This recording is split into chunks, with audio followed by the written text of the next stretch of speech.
hardship letter. That's one of the many things involved in figuring out if you qualify for a short sale. So in determining if you qualify for a short sale, it's almost like qualifying for a loan, but the exact opposite. Instead of showing the bank how strong you are financially, instead you want to show that perhaps you're not so not so strong, and the bank should be a little bit concerned about the possibility that they may have to end up with the house. So the three main criteria that determine if you're going to qualify are your hardship, that's your situation, and I'll go into that in some detail in a moment, your finances, and your home value. So regarding your hardship, generally the banks are looking for this to be something out of your control.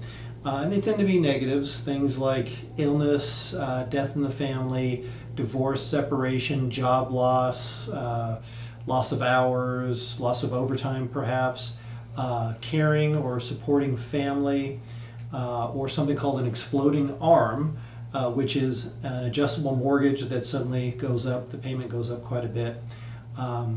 And these are some examples. There are other things that could make you qualify. And in some cases, you may not even have to have a very strong hardship, but it helps if you do. The bank will ask you to write what's called a hardship letter. And for our clients, we help them write that letter because we know what the bank is looking for to approve you. The next thing they look at is your financing. So they look at your income. Can you afford to make the payment or not? That's a big one. If you can easily afford to make the payment, they're probably not going to approve you for a short sale. They also look at your cash and your assets. And when I say cash, I mean money in your checking account and all of your bank accounts, stocks, bonds, etc. They generally do not look at your retirement accounts unless you have a huge sum of money in there. So unless you're fortunate to have quite a bit, and I know that that's not a specific amount, but let's say many hundreds of thousands, it's probably not going to be an issue. And then I want to mention it's very important to be truthful, because if you lie in trying to get your short sale approved, that is fraud. So that's a no-no. And in addition, even if you were to try to mislead the bank, say not to tell them about certain accounts, they would find out anyway. Probably by looking at your tax returns, which is something that they'll do, and they'll see accounts that that you're forgetting to tell them. So we want you to be truthful.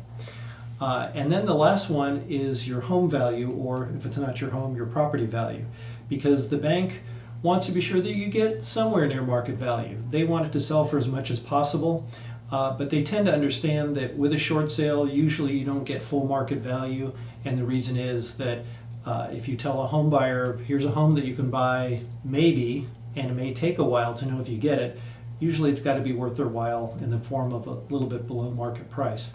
So the bank will do something they'll do an appraisal, and you of course know what that is, or they may do a broker price opinion, also called a BPO, where they send a broker instead of an appraiser out. And sometimes the price that they'll accept is determined in advance, and other times you actually put the home on the market first and then get a buyer, and then your agent will go to the bank, not literally go to the bank, but contact the bank and say, here's the price, will you accept it? So that's kind of the basics. So if you want to talk to me about doing a short sale, you can either go to a website that I have, or you can call me. If you want to go to the website, it's called www.shortorstaysandiego.com, and that website, it's actually quite interesting. You input some information, just some real basics, and it'll tell you how long it will take for you to be above water, in other words, have equity in your home rather than being underwater. And then if you want to call me, you can call me at 858-457-KENT, and that's 457-5368. Thank you very much.